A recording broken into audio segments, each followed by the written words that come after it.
Saan patungo ang mga footprints mo? Madalas tayong mahulog sa bitag ng perfectionism, yung pakiramdam na kailangan natin maging perpekto para tanggapin ng Diyos o ng ibang tao. Pero sa Philippians chapter 3 verse 12, may kita natin ang kababaang loob ni Pablo.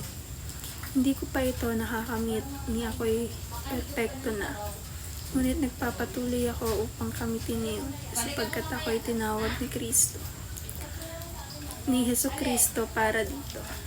Hindi tayo tinawag ni Kristo upang maging perpekto agad, kundi upang magpatuloy, lumakad, matapa, bumangon muli sa direksyon niya. Minsan ang mga yapak natin ay mabagal, magulo o tila paikot-ikot.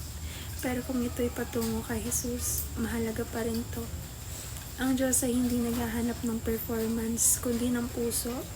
Puso na handang sumunod kahit may takot, kahit may kahinaan, kaya sa gitna ng pressure ng mundo at sariling standard ng pagiging tama.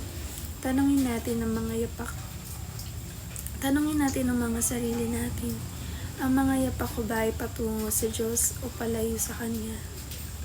Level your heart, treat others as equals in Christ. Sa harap ng Diyos, pantay-pantay tayong lahat. Walang mas mataas, walang mas mababa. Bawat isa ay nilikha sa kanyang larawan at tinubos ng parehong dugo ni Kristo. Kaya kung paanong tinanggap tayo ng Diyos sa kabila ng ating kahinaan, ganun din tayo tinatawag na tumanggap at magmahal sa iba. Pantay, walang kinikilingan. Leveling your heart means choosing humility over pride, grace over judgment, and understanding over comparison. Hindi dahil sa mabait tayo, kundi dahil si Kristo ang nasa atin. Kapag tinitignan natin ang iba bilang kapwa, tagatanggap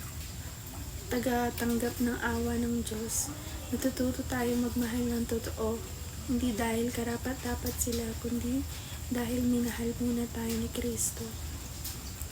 Sa araw-araw, tanungin natin ang sarili natin, paano ko pinapantay ang puso ko sa harap ng Diyos at sa pakikitungo ko sa iba? Dahil ang tunay na pananampalataya ay nakikita rin sa paraan ng paggalang at pagmamalasakit natin sa kapwa. Look to Jesus as the model of true perfection.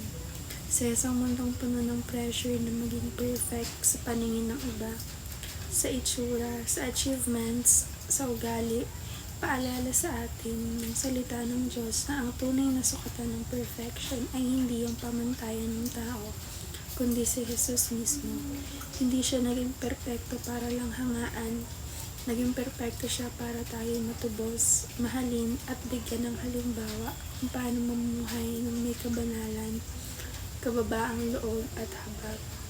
Si Jesus ang modelo ng tunay na perfection, hindi dahil sa kanyang kawalan ng kasalanan lamang, kundi sa kanyang ganap na pagsunod sa Ama, sa kanyang pagmamahal sa mahihina at sa kanyang sakripisyo para sa mga hindi karapat-dapat. Kapag nalilito tayo sa kung anong pag-ibig, sabihin natin ang pagiging mabuti o tama. Tumingin tayo kay Jesus. Hindi niya tayo tinawag na maging flawless, kundi maging tapat sa pagsunod sa Kanya.